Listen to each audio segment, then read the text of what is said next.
अस्सलाम वालेकुम स्टूडेंट्स, कैसे हैं आप सब। मेरा नाम है बिस्मा असगर। मैं आपको यहाँ पे पढ़ा रही हूँ अब जो चैप्टर उसको कहते हैं बायोकेमिस्ट्री, और उसमें हम कार्बोहाइड्रेट्स को डिस्कस कर रहे हैं। तो इस लेक्चर में हम जिस टॉपिक को डिस्कस करने लगे वो है sources and uses of carbohydrates. बहुत आसान चीज़ें हैं, जो चीज़ें पहले पढ़ ली हैं, जिन कार्बोहाइड्रेट्स को ऑलरेडी डिस्कस कर लिया है, उन्हीं की डिटेल देखनी है। तो आइए चलते हैं लेक्चर की तरफ। तो स्टूडेंट्स, अब हम क्या करने लगे, हम पढ़ने लगे कि हमारे पास आखिर कार्बोहाइड्रेट्स कहाँ कहाँ प्रेजेंट होते हैं और साथ ही साथ इसके क्या क्या यूजेस हैं। सबसे पहले तो हम ये देखेंगे कि हमारे पास जो कार्बोहाइड्रेट्स हैं ये प्लांट्स में किधर प्रेजेंट होते हैं, और साथ ही साथ आपने याद रखना है कि जब हम इन्हीं कार्बोहाइड्रेट्स की बात करेंगे तो एनिमल्स में मौजूद इनकी प्रेजेंस और साथ ही साथ इनके यूजेस को भी डिस्कस करेंगे। सबसे पहले हम बात शुरू करेंगे और प्लांट से बात शुरू करेंगे। स्टूडेंट्स, आप सबको याद है कि हमने कुछ डाइसैकेराइड्स पढ़े थे, जिनमें आपको याद होगा हमने कौन कौन से पढ़े थे। हमने पढ़ा था स्टूडेंट्स, हमारे पास सुक्रोज होता है, हमारे पास फिर लैक्टोज है, and then we have maltose. याद आया? ये वो दो डाइसैकेराइड्स थे जो मैंने आपको पढ़ाए थे जब मैं आपको ओलिगोसैकेराइड्स पढ़ा रही थी। और ओलिगोसैकेराइड्स पढ़ाते हुए मैंने आपको ये बताया था कि अगर आपको अभी की बात पता लग जाएगी कि ये कौन से शुगर मॉलिक्यूल से बनते हैं, तो जब हम इनके यूजेस पढ़ेंगे, सोर्सेज पढ़ेंगे, तो हमारे लिए बड़ी आसानी हो जाएगी। अब वही बात हम कर लेते हैं। आपके पास डाइसैकेराइड्स, सुक्रोज, लैक्टोज और माल्टोज जो हैं, आप सबने याद रखना है अब कि इनमें ये कहाँ कहाँ प्रेजेंट होते हैं।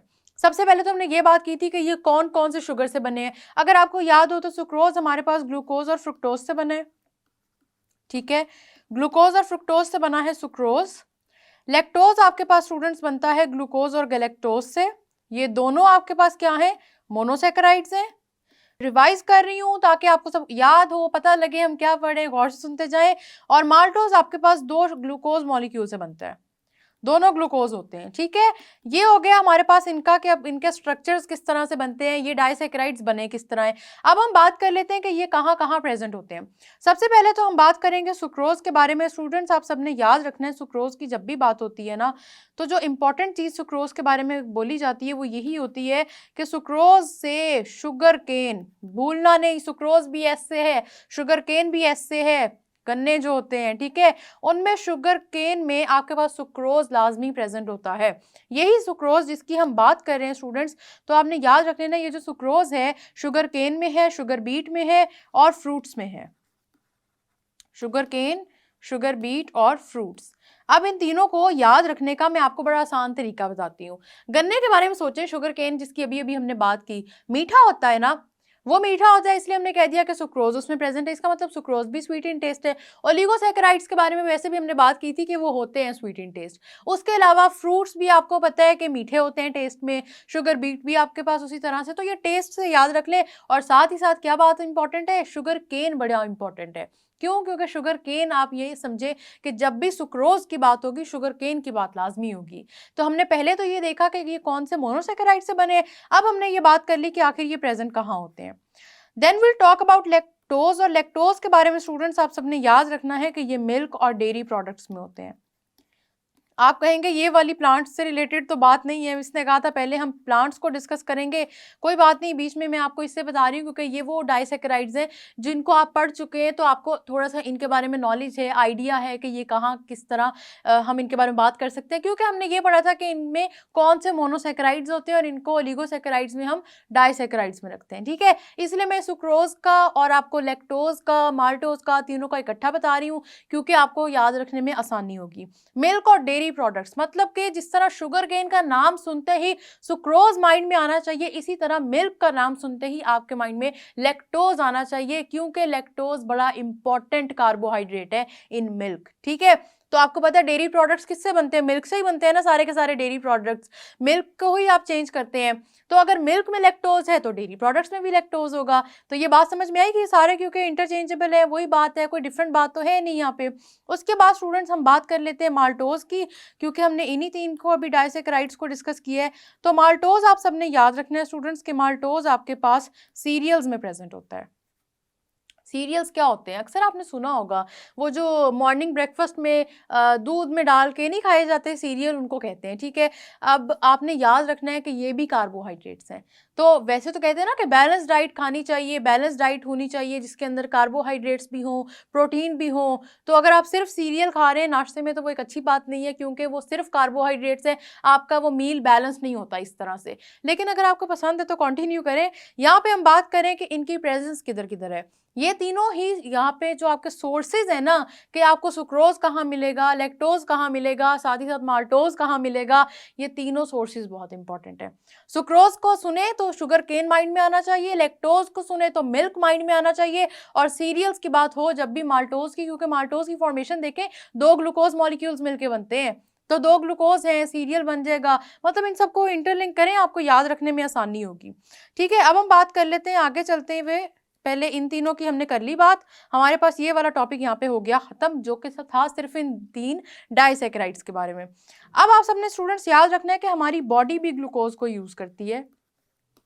बॉडी में ग्लूकोज का बड़ा मेजर रोल है। क्यों? क्योंकि ये ग्लूकोज आपको एनर्जी प्रोवाइड करता है। जो भी आपने काम करना है, चाहे कुछ भी हो, यहाँ तक कि मैं आपसे कह रही हूँ कि अगर आपने सिंपली ब्रीदिंग भी करनी है ना, सांस भी लेना है, उसके लिए भी एनर्जी चाहिए, और वो एनर्जी आती है ग्लूकोज से। ग्लूकोज से कैसे आती है कि स्टूडेंट, सबसे पहले आप खाएंगे कार्बोहाइड्रेट्स, ठीक है। कार्बोहाइड्रेट्स आपके खाने की फॉर्म में आपकी बॉडी के अंदर चले जाएंगे, और फिर ये readily available source of energy बनाएंगे। ये बात समझ में आ रही है? रेडिली अवेलेबल, फौरी अवेलेबल होते हैं, फौरी बॉडी को मिल जाते हैं, और फिर बॉडी क्या करती है, इनको एज एन एनर्जी सोर्स याद रखती है। तो आपने ये बात आपने अब याद रख लेनी है कि ग्लूकोज आपके पास readily available source of energy. ये बात आप सबने स्टूडेंट्स याद रखनी है, क्योंकि आपको ये पता होना चाहिए जब हम अगले मैक्रोमोलिक्यूल्स पढ़ेंगे जिसमें प्रोटीन्स हैं, लिपिड्स हैं, तो आपने याद रखना है कि सिर्फ एक ऐसा मैक्रोमोलिक्यूल है कि जिसको खाते ही एनर्जी मिल जाती है, क्योंकि फौरी उसमें से एनर्जी रिलीज होती है, वो है कार्बोहाइड्रेट्स। बाकी भी आपके पास एनर्जी सोर्स है, लेकिन उनमें से कैसे मिलती है वो हम बाद में डिस्कस करेंगे। अभी आपने सिर्फ ये याद रखना है कि कार्बोहाइड्रेट्स वो बेसिक एनर्जी सोर्स है। आपकी बॉडी ने जब भी एनर्जी यूज करनी है, उसने कोई भी और चीज होगी ना, उसको कार्बोहाइड्रेट्स में कन्वर्ट कर देना है, ठीक है। तो ग्लूकोज अब यूज कहाँ कहाँ हो रहा है, इसके बारे में जरा छोटी सी बात कर लेते हैं। ग्लूकोज स्टूडेंट सबसे पहला यूज आपने याद रखना है, मसल्स में यूज हो रहा है। मस्कुलर एक्टिविटी जितनी भी है उसके लिए ग्लूकोज यूज हो रहा है। ग्लूकोज होगा तो आपके बॉडी में मूवमेंट होगी, ठीक है। अगर ग्लूकोज, देखें, आपकी बॉडी में मूवमेंट के लिए ये नहीं है कि सिर्फ आप ग्लूकोज पे लिमिट हो जाएं। आपकी जाहिर सी बात है, स्ट्रक्चर जो जितने सही होंगे, बने होंगे, उनके अंदर जो रिक्वायरमेंट है स्ट्रक्चरल, वो सारी पूरी होगी, तो आपके पास क्या होगा, जो वैसे भी स्ट्रक्चर है बॉडी का वो इंटैक्ट रहेगा, सही होगा। लेकिन अब ऐसा है कि एनर्जी के बगैर आप मूवमेंट नहीं कर सकते। हो सकता है कि आपकी बॉडी को जितने प्रोटीन चाहिए, जितने लिपिड्स चाहिए, वो सारे मौजूद हों, न्यूक्लिक एसिड जिस तरह इंफॉर्मेशन उसको देनी चाहिए वो दे रहा हो, लेकिन आपकी बॉडी वर्किंग कंडीशन में नहीं है। वो क्यों नहीं है? क्योंकि वो एनर्जी को यूज नहीं कर पा रही। एनर्जी बड़ी इंपॉर्टेंट है। तो ये ग्लूकोज वो बेसिक फॉर्म ऑफ एनर्जी है, आप सबने याद रखना है। इसलिए हमने कहा था कि हेक्सोसिस बड़े फेमस है, क्योंकि ग्लूकोज वो बेसिक फॉर्म ऑफ एनर्जी है। ग्लूकोज होगा तो आपकी बॉडी काम करेगी, ग्लूकोज होगा तो आपकी बॉडी में एनर्जी आएगी। इससे जब भी कार्बोहाइड्रेट्स का जिक्र हो ना, फौरी ग्लूकोज के बारे में सोचा करें। आप इसको ग्लूकोज कह लें, आप इसको शुगर कह लें, सब एक ही बातें हैं। सिर्फ ये है कि जब भी एनर्जी के बारे में बात हो, फौरी सोचा करें ग्लूकोज के बारे में, ठीक है। अब हम आगे बात करते हैं और हम देखेंगे कि हमारे पास ग्लूकोज क्यों एनर्जी के सोर्स तौर पे यूज़ होता है। ये रीज़न मैंने क्योंकि आपको बता दी है, इसी वजह से मैं चाहती हूँ, लेकिन आप सिर्फ इसको याद रखें कि ये रेडिली अवेलेबल होते हैं, फौरी अवेलेबल सोर्स ऑफ एनर्जी है। बाकी जितने प्रोटीन्स हैं, लिपिड्स हैं, कुछ भी है ना, तो अगर आपसे पूछा जाए कि वो उनमें भी तो एनर्जी मौजूद होती है, तो आपने याद रखना है कि उनको फौरी एनर्जी के लिए यूज़ नहीं किया जा सकता, ठीक है। फौरी जब आपको एनर्जी चाहिए तो सिर्फ और सिर्फ ग्लूकोज ही काम आता है। अब बात करते हैं कि इसके अलावा हमारी बॉडी में, ह्यूमंस में कार्बोहाइड्रेट्स के क्या क्या फायदे हैं, ठीक है। तो जो हम बात करने लगे, सबसे पहले स्टूडेंट्स उसमें याद रखना है कि हमारे ब्लड में शुगर लेवल का मेंटेन होना बड़ा इंपॉर्टेंट है। सुना होगा ना आपने अक्सर कि किसी की शुगर हाई हो गई है या लो हो गई है, वो यही बात होती है कि वहाँ पे कार्बोहाइड्रेट्स या तो बॉडी में बहुत ज़्यादा हो गए हैं या बहुत कम हो गए हैं। अगर तो आपकी बॉडी में शुगर लेवल हाई हो गया तो इसको कहते हैं हाइपरग्लाइसीमिया, हाइपरग्लाइसीमिया, ठीक है, याद रखना है आप सबने। तो स्टूडेंट्स आपने याद रखना है कि अगर आपकी बॉडी में शुगर लेवल बहुत ज़्यादा हो गया तो इसको कहते हैं हाइपरग्लाइसीमिया, और अगर शुगर लेवल बहुत कम हो जाए तो उसको कहते हैं हाइपोग्लाइसीमिया। गौर से सुनने वाली बातें हैं ये आपसे, क्योंकि पेपर में पूछी भी जा सकती हैं। इसे याद रखिएगा कि शुगर लेवल ज़्यादा होने को हाइपर, हाइपर का वर्ड ही सुनते हैं हमें याद आ जाता है। हाइपर का मतलब होता है किसी चीज़ का इंक्रीज हो जाना, ठीक है। तो हाइपर का वर्ड सुनते ही याद रख लेना है कि हाइपर का मतलब है कि आपके पास बॉडी में शुगर लेवल में इंक्रीज आ गया है, और हाइपो का मतलब है कम हो गया है। अब क्या होता है कि हाइपरग्लाइसीमिया का पेशेंट हो या हाइपोग्लाइसीमिया का पेशेंट हो, दोनों ही पेशेंट्स जब आपके हॉस्पिटल में आते हैं ना, क्योंकि शुगर लेवल डिस्टर्ब हो गए, अब बॉडी में डिस्टर्बेंस आ गई है, बॉडी को जितना शुगर लेवल चाहिए वो सारा का सारा खराब हो गया, या तो ज़्यादा हो गया या कम हो गया। दोनों ही सूरतें ऐसी होती हैं स्टूडेंट्स के जो अच्छी नहीं होती, लेकिन इनकी प्रेजेंटेशन बिल्कुल सेम है। पेशेंट आएगा ना जब हॉस्पिटल में, उसके हाथ कांप रहे होंगे, उसकी हार्ट बीट में बड़ा डिफरेंस आया होगा, और बड़ी अजीब सी हालत होती है। हाइपरग्लाइसीमिया में भी वही होती है, हाइपोग्लाइसीमिया में भी वही होती है। फिर चेक करना पड़ता है, ब्लड शुगर लेवल चेक करते हैं, जो आपको पता भी होगा कि कैसे चेक किया जाता है। मशीन होती है, आपका ब्लड का ड्रॉप जिस पे जब रखते हैं तो वो बता देती है कि शुगर कितनी है।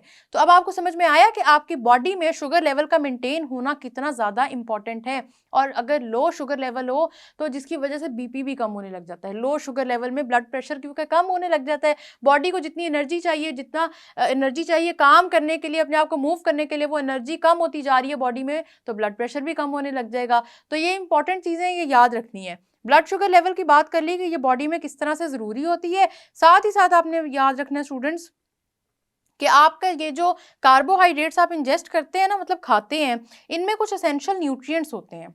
ये तो कार्बोहाइड्रेट्स की तो बात हमें पहले ही पता है, कुछ एसेंशियल न्यूट्रिएंट्स होते हैं, लेकिन हमारे अलावा ये एसेंशियल न्यूट्रिएंट्स अब किसको चाहिए वो बात ज़रा गौर से सुने।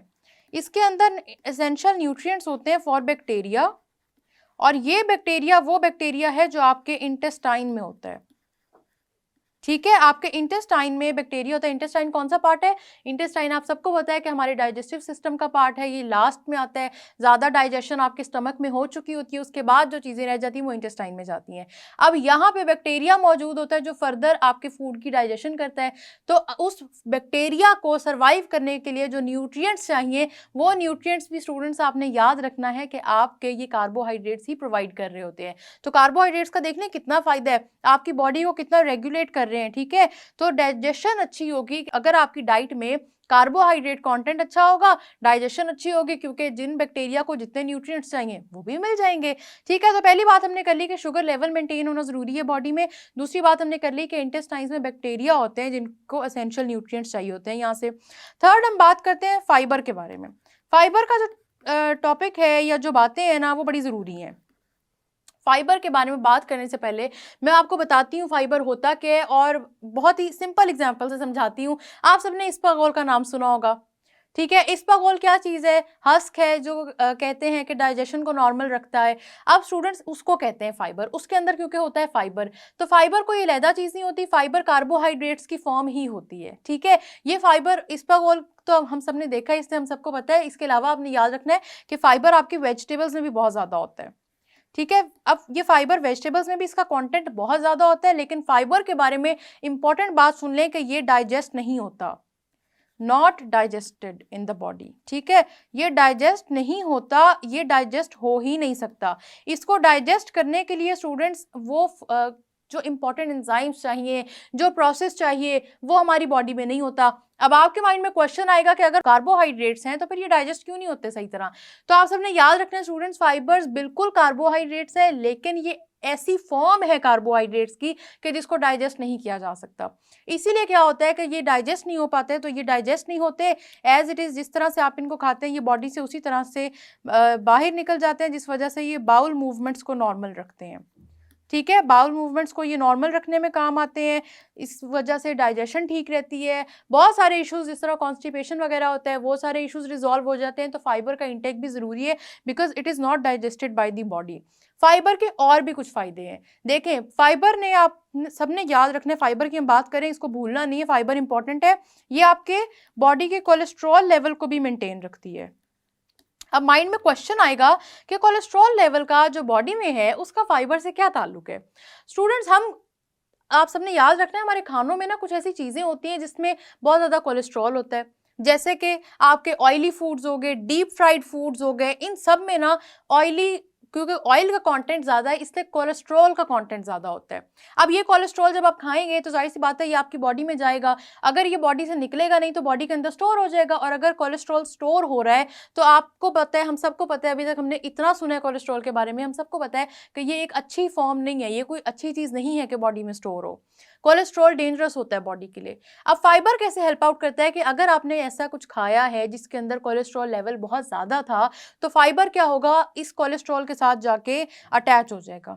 ठीक है, कोलेस्ट्रॉल के साथ जाके आपका ये जो फाइबर है ये अटैच हो जाएगा, और फाइबर क्योंकि डाइजेस्ट नहीं होता, फाइबर ने उसी फॉर्म में, जिस फॉर्म में आपकी बॉडी के अंदर आया है उसी फॉर्म में इसने निकल जाना होता है।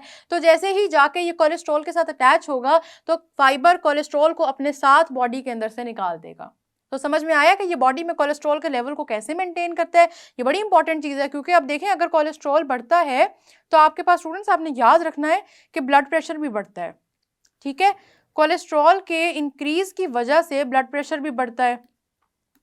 सिर्फ इतना ही नहीं है, सिर्फ ब्लड प्रेशर नहीं बढ़ता, आप हार्ट डिजीजेस के चांसेस बढ़ जाते हैं आपके अंदर और बीमारियों के चांसेस बढ़ जाते हैं, क्योंकि कोलेस्ट्रॉल आपकी वेन्स को ब्लॉक कर सकता है, आपकी आर्टरीज को ब्लॉक कर सकता है, ब्लड सर्कुलेशन पे बड़ा इफेक्ट डाल सकता है। इसकी वजह से बहुत सारे और केसेस हैं जिसमें आपको पता है स्ट्रोक हो सकता है। तो इतनी ज़्यादा मसले होते हैं कोलेस्ट्रॉल की वजह से, तो इसलिए ज़रूरी है कि आपकी डाइट में फाइबर भी मौजूद हो। फाइबर कार्बोहाइड्रेट्स की फॉर्म है, तो अगर आप इसबगोल नहीं रोज़ दे सकते तो इसीलिए कहा जाता है कि ये जो आपका बैलेंस्ड मील होता है ना, उसमें सब्जियों का कंटेंट ज़रूर ज़्यादा रखें। वेजिटेबल्स के अंदर बहुत इनफ अमाउंट ऑफ फाइबर होता है जितनी हमारी बॉडी को ज़रूरत है। अब ऐसा भी नहीं होता कि आप अगर सिर्फ 2 पीस खाएं क्यूकम्बर के तो आप कहें कि आज का वेजिटेबल कंटेंट हमारा पूरा हो गया है, ऐसा नहीं होता। एटलीस्ट आपको 1 क्यूकम्बर 2 क्यूकम्बर खाने चाहिए। बातें मैं आपको एक्स्ट्रा इसलिए बता रही हूँ कि एक तो आपको कार्बोहाइड्रेट समझ में आ जाए, दूसरा आपको ये पता हो कि अगर हम कार्बोहाइड्रेट्स को पढ़ रहे हैं तो हमारी बॉडी में इनकी कहाँ पे कैसे ज़रूरत है। तो समझ में आया, कार्बोहाइड्रेट्स अगर आपकी बॉडी में जा रहे हैं इन द फॉर्म ऑफ रोटी चावल कुछ भी, तो वो तो इंपॉर्टेंट है ही है। साथ साथ आपने ये भी याद रखना है कि वेजिटेबल की फॉर्म में भी कार्बोहाइड्रेट्स जाने चाहिए, क्योंकि ये जो फाइबर है वेजिटेबल्स का, ये आपकी बॉडी के बाउल मूवमेंट्स को नॉर्मल रखेगा, और साथ ही साथ स्टूडेंट्स ये आपके कोलेस्ट्रॉल को बढ़ने नहीं देगा, ब्लड प्रेशर इसकी वजह से नॉर्मल रहेगा। एक इंपॉर्टेंट और बात है कार्बोहाइड्रेट्स के बारे में, वो हम कर लेते हैं, उसके बाद हमारी कार्बोहाइड्रेट्स की बातें स्टूडेंट्स खत्म हो जाएंगी। इंपॉर्टेंट बात यह है क्रैम्पिंग। आप सबने क्रैम्पिंग का वर्ड सुना होगा, बॉडी क्रैम्प कर जाती है जब, उसकी बड़ी इजी सी एग्जांपल और जो इजी समझ आ जाती है सबको, क्योंकि मेजॉरिटी केसेस में देखा कि जब वर्कआउट ज़्यादा किया जाए जिम में तो बॉडी क्रैम्प कर जाती है, मूव नहीं कर पाती। ठीक है, अब ये किस वजह से होता है, बॉडी क्रैम्प क्यों करती है? सिर्फ वर्कआउट के बाद नहीं करती, वैसे तो और भी बड़े केसेस हो सकते हैं, लेकिन बॉडी तब क्रैम्प करेगी स्टूडेंट्स, आपने याद रखना है, जब भी लो लेवल ऑफ कार्बोहाइड्रेट्स होगा। ठीक है, आपकी बॉडी में अगर कार्बोहाइड्रेट्स की कमी है, उसका लेवल कम है, जितना होना चाहिए उतना नहीं है, तो बॉडी क्रैम्प कर जाएगी। ठीक है, अब अगर आपकी बॉडी में क्रैम्प्स हैं और बहुत सवेयर क्रैम्प्स नहीं, हल्के फुल्के से क्रैम्प्स हैं जिनको आप डील खुद कर सकते हैं, तो क्या करना है, आपने कार्बोहाइड्रेट्स खाने हैं। ठीक है, कार्बोहाइड्रेट्स क्या करते हैं स्टूडेंट्स कि आपके मसल्स को प्रिवेंट करते हैं from cramping, prevent muscles from cramping. ये बात समझ में आ रही है कि ये आपके मसल्स को क्रैम्पिंग से प्रिवेंट करेंगे। इसी वजह से क्या होता है कि इनकी बॉडी में बहुत ज़्यादा ज़रूरत होती है। तो आपने देखा होगा कि बहुत सारे लोग जो वर्कआउट करते हैं उनके प्री वर्कआउट मील्स होते हैं, साथ ही साथ पोस्ट वर्कआउट मील्स होते हैं। ये जो प्री और पोस्ट वर्कआउट मील्स होते हैं ना, इनके अंदर कार्बोहाइड्रेट कॉन्टेंट बहुत ज़्यादा होता है, ताकि बॉडी वर्कआउट अच्छे तरीके से कर सके और बॉडी अपने अंदर ये क्रैम्प्स ना बनने दे, इतनी एनर्जी हो बॉडी के पास कि वो सही तरह से वर्कआउट भी करे और बाद में उसके कोई नेगेटिव इफेक्ट्स भी ना हो, क्योंकि अगर क्रैम्प्स बहुत ज़्यादा हो गए तो अगले दिन तो वर्कआउट नहीं हो सकता ना। तो अब आपको समझ में आया कि हमारे पास कार्बोहाइड्रेट्स बॉडी में किस किस तरह और कहाँ ज़रूरी है। ये सारी की सारी डिटेल्स मैंने आपको साथ में इसलिए बताई है ताकि जब आप इसको पढ़ें तो आपको समझ में आए कि कार्बोहाइड्रेट्स किधर होते हैं और क्यों ज़रूरी होते हैं। प्लांट्स के बहुत सारे सोर्सेज हमने ऑर्गेनिक केमिस्ट्री पढ़ते हुए डिस्कस कर लिए थे। इस लेक्चर में हमने सिर्फ उन 3 चीज़ों को डिस्कस किया जो हमारे पास डाइसैकेराइड्स है, मतलब कि हमारे पास सुक्रोज है, लैक्टोज है और साथ ही साथ हमारे पास माल्टोज है। उसके अलावा बॉडी के पॉइंट ऑफ व्यू से कार्बोहाइड्रेट्स के जितने मैंने यूजेस बताए हैं इंपॉर्टेंट हैं, पेपर में पूछे जाते हैं, इनकी प्रैक्टिस करें, ये बड़े इंपॉर्टेंट हैं। प्रैक्टिस करके देखें कि क्या आपको सारे के सारे समझ में आते हैं, तो आप इनकी प्रैक्टिस करें और इनको देखें, बड़े ईजी हैं स्टूडेंट्स, मुश्किल कुछ नहीं है। बस ये याद रखें कि कार्बोहाइड्रेट्स का अगर कमी होती है या कोई मसला होता है ना, तो आपकी बॉडी रिएक्ट करती है। इसलिए कार्बोहाइड्रेट्स का भी एक नॉर्मल और एडिक्वेट क्वांटिटी होनी आपकी बॉडी में बहुत ज़रूरी है, जो पर्सन टू पर्सन वेरी करती है, हर किसी के बॉडी मास के मुताबिक वो वेरी करती है। तो इस वजह से हमारे पास हर किसी की रिक्वायरमेंट डिफरेंट होती है। लेकिन अगर रिक्वायरमेंट तो चले बाद की बातें हैं, अगर कार्बोहाइड्रेट्स के लेवल में ख़राबी आती है तो जो चीज़ें होती हैं ना, वो सारी मैंने आपको बता दी हैं। पेपर पॉइंट ऑफ व्यू से बहुत इंपॉर्टेंट है, नॉलेज पॉइंट ऑफ व्यू से भी इंपॉर्टेंट है। नॉलेज तो हमने ले लिया, आप पेपर पॉइंट ऑफ व्यू से बात कर लेते हैं तो 3-4 दफ़ा इन चीज़ों को रिवाइज कर लें। स्टूडेंट्स, अभी हमने देखा कि कितने ज़्यादा यूजेस हैं और कितने ज़्यादा सोर्सेज हैं हमारे पास कार्बोहाइड्रेट्स के। हमने डिस्कस जो किए सोर्सेज, जिनमें हमने प्लांट्स की बात ज़्यादा की थी, हमने उनमें डाइसैकेराइड्स को डिस्कस किया। हमारे पास पॉलीसैकेराइड्स की भी छोटी सी बात है, और वो बात अभी सुनना बड़ा इंपॉर्टेंट है आपके लिए, क्योंकि पेपर में ये बात आ जाती है, पूछी जाती है। तो पॉलीसैकेराइड्स आप सबने याद रखना है, वीट में, बार्ले में, मेज़, पोटैटोज, इन सब में आपके पास पॉलीसैकेराइड्स मौजूद हैं। लेकिन बहुत इंपॉर्टेंट बात यहाँ पे जो आती है वो है कॉटन की। कॉटन आप सबको पता है ना, हमने कॉटन की बात तब भी की थी जब हमने बात की थी कि ये नेचुरल फाइबर होता है, ठीक है। Cotton is composed of pure cellulose, और सेल्यूलोज आपके पास एक पॉलीसैकेराइड है। ये वाली वो चीज़ है जो पेपर में पूछी जाती है, एमसीक्यू में आ जाता है, cotton is composed of what. तो आपने याद रखना है, कॉटन सेल्यूलोज का बना होता है, ये प्योर फॉर्म होती है सेल्यूलोज की। कॉटन मतलब पूरा का पूरा इस पॉलीसैकेराइड का बना होता है। ये एक और बड़ा इंपॉर्टेंट सोर्स है और यूज़ है, इसको भूलना नहीं है, पेपर में पूछा जाता है। तो स्टूडेंट्स, आपको मैंने जितने सोर्सेज पढ़ाए, जितने यूजेस पढ़ाए, साथ ही साथ आपको डाइसैकेराइड्स की बात बताई, पॉलीसैकेराइड्स की बताई, ह्यूमन बॉडी में कार्बोहाइड्रेट्स के यूजेस बताए, ये सारी चीज़ें याद रखनी है, पेपर में पूछी जाती हैं। और हमारी बुक में जो चीज़ लिखी है उसको बिल्कुल मिस आउट नहीं करना, क्योंकि पेपर में वो आएगी ही आएगी। आप करें इन चीज़ों की प्रैक्टिस, इनको करें रिवाइज। हम मिलेंगे नेक्स्ट लेक्चर में, तब तक के लिए अल्लाह हाफिज़।